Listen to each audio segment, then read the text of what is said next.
This is Luke Paulson, the Catholic Conservative, and welcome to the news of the week for May 17th, 2025. And if you enjoy these videos, do not forget to like, comment, and most importantly, subscribe for more. There is no Peter the Roman. Yes, that is right.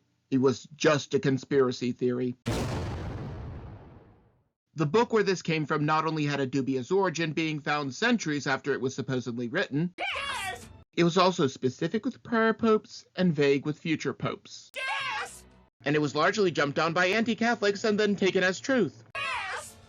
And besides, Pope Leo XIV could not be Peter the Roman, because I do not think that an anti-pope like Francis counts towards the total. Now, to be fair, I've been called a conspiracy theorist once or twice. Actually, a lot more than that, to be honest. Either way, like I said, there is no Peter the Roman. While Robert Francis Prevost cared for the poor and marginalized, it seems that his focus was on the church performing these corporal acts of mercy. However, Pope Leo XIV is probably going to be too far left for my comfort. He has criticized having national borders, while he lives in a walled city. Speaking of international boundaries, let us talk about the newest war.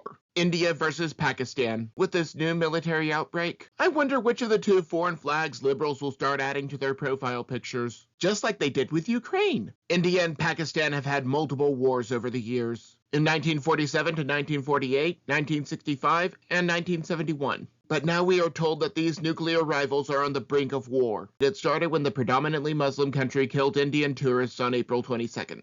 This already sounds familiar if you ask me. Things escalated to include canceled treaties, visas, and tourist spots. Secretary of State Marco Rubio got involved as of May 1st to try and quell the tensions. On May 3rd, Pakistan fired a ballistic missile toward India. On May 7th, India fired missiles into Pakistan. Liberals may add the Indian flag to their profile pictures because they were attacked first. Liberals may add the Pakistani flag to their profile pictures because it is a Muslim nation. I honestly care more about our homeless veterans than two nations on the other side of the world trying to kill each other. However, President Donald Trump's administration may have negotiated a peace deal. He supposedly told both parties that it would be better to do business than to launch weapons. It is known as the McDonald's effect. Simply put, when goods cross borders, armies don't. Although India and Pakistan claim that he was not involved. I really do not know which is true. This is the same way that he got several peace deals in the Middle East. Speaking of deals, let us talk about one of them.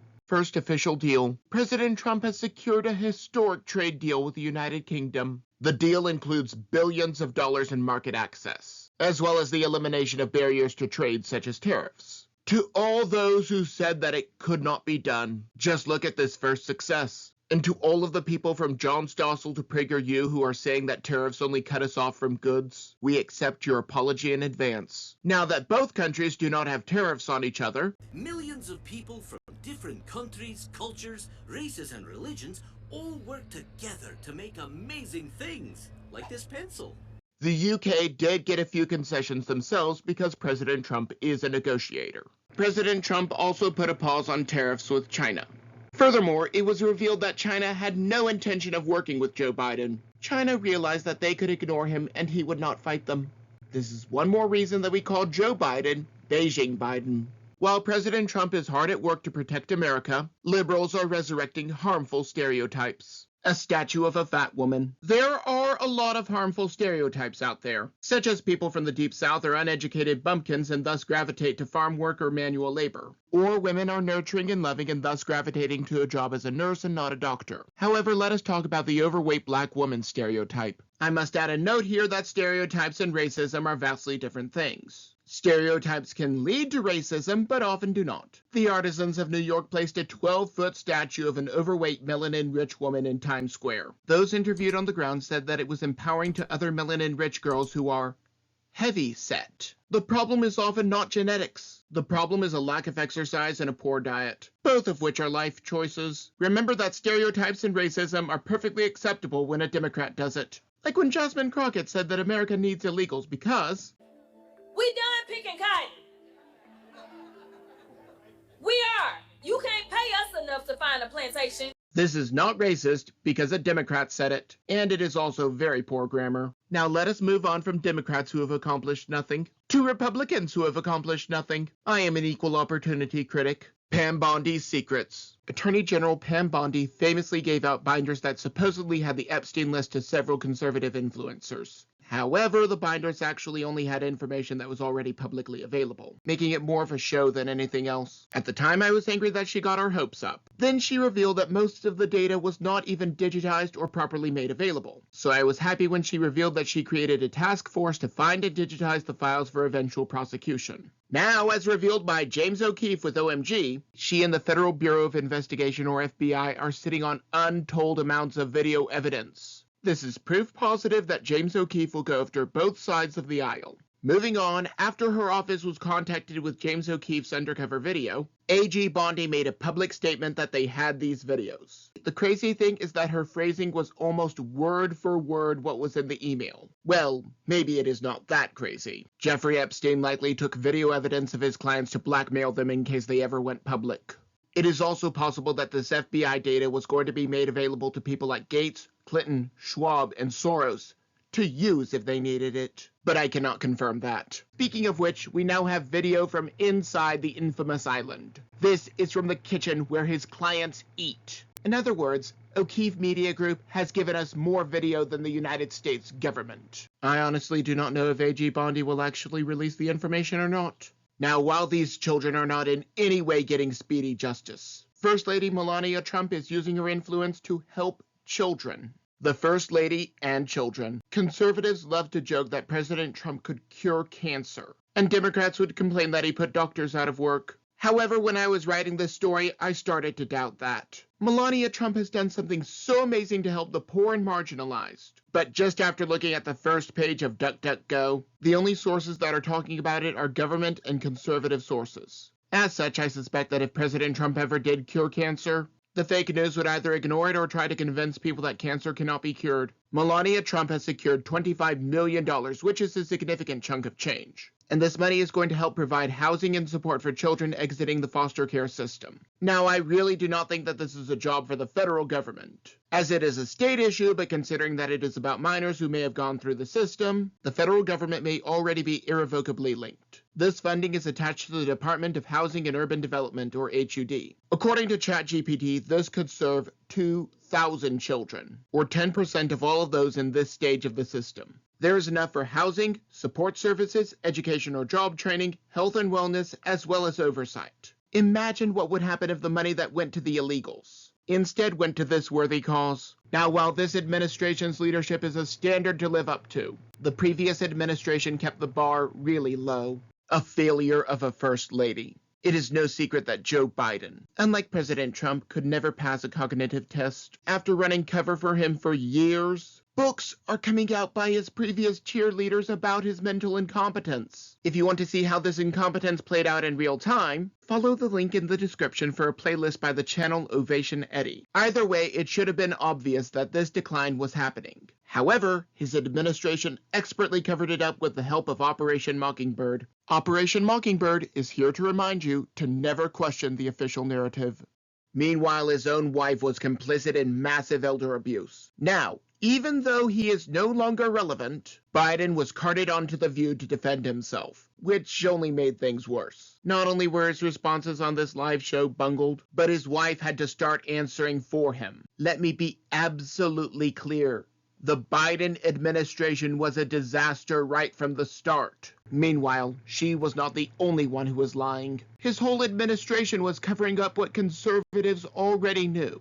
An unauthorized entry. Remember when a man wearing a buffalo costume went into the United States Capitol and received a tour but still got arrested? Pepperidge Farm remembers. It was not until the footage of this tour was released by Tucker Carlson, which no doubt led to this controlled opposition firing him, that the innocent man was released from prison. If the people in that building were as violent as liberals say, the footage that was shown would not largely consist of the people entering, but the people committing these acts inside. Since this footage was largely not shown, it implies that they have almost no examples, except for possibly the FBI agents who are doubtless egging the protesters on. Last week, an Immigration and Customs Enforcement or ICE facility in New Jersey, housing MS-13 gang members, was stormed by Democratic lawmakers. This even included Mayor Ross Baraka, but remember that no one is above the law. If the same standard is applied here that was applied to the mostly peaceful protest of January 6th, these liberals need to be held without trial and in inhumane conditions for years. Never forget the vital difference between how the two sides of the aisle protest. Now that is enough on Biden and the Democrats. Let us again talk about the true president,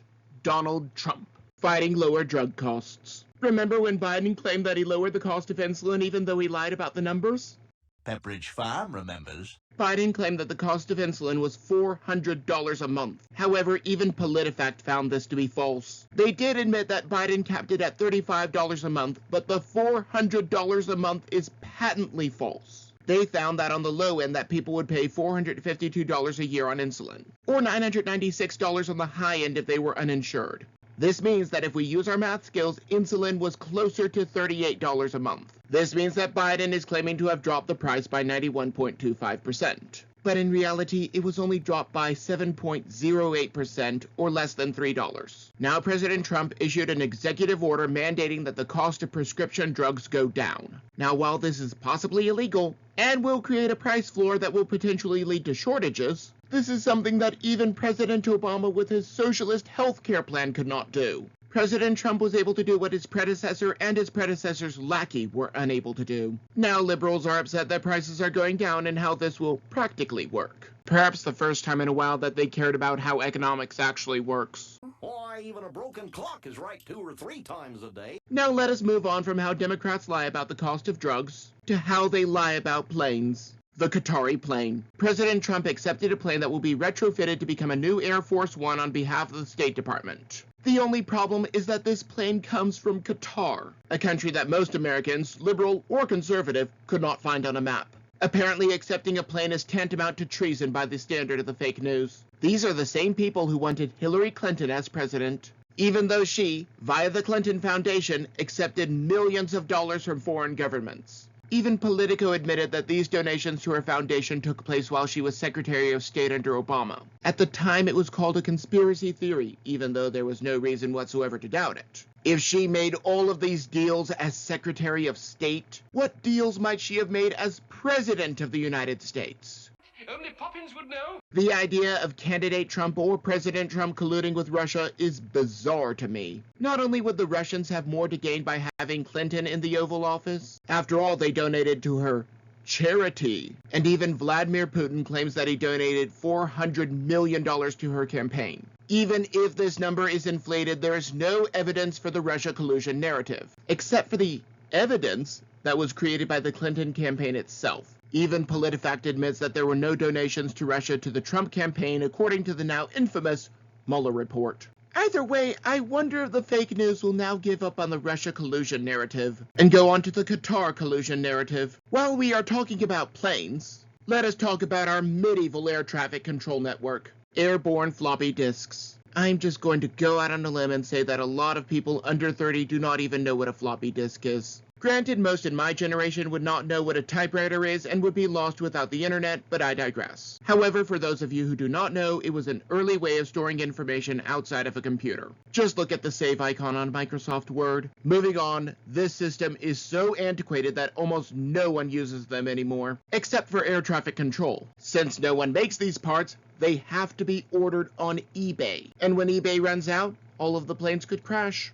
Pete Buttigieg knew about this problem and did nothing about it when he was Secretary of Transportation. Now the current Secretary of Transportation, Sean Duffy, and President Trump want Congress to approve funding to fix this system. Ironically, things are so badly damaged that fixing the system may take all of the money that the Department of Government Efficiency, or DOGE, has saved. As such, let us end this video by talking about the newly proposed budget. A very MAGA budget. I mentioned last week that we need to be a united front behind President Trump. I am not going to say that I have agreed with everything that he has said, and I am not always going to necessarily take him at his word. However, anything that he is proposing is worlds better than what Kamala Harris or Joe Biden would be proposing. President Trump may be strengthening the military-industrial complex. And like I said, the money that it will take to fix our country may completely counteract all of the work of DOGE. However, this is a chance to put a lot of those Doge cuts into place. As you may recall, one of the complaints against Doge is that even though it is completely airtight, that Congress supposedly no longer has the power of the purse. However, President Trump never took that away.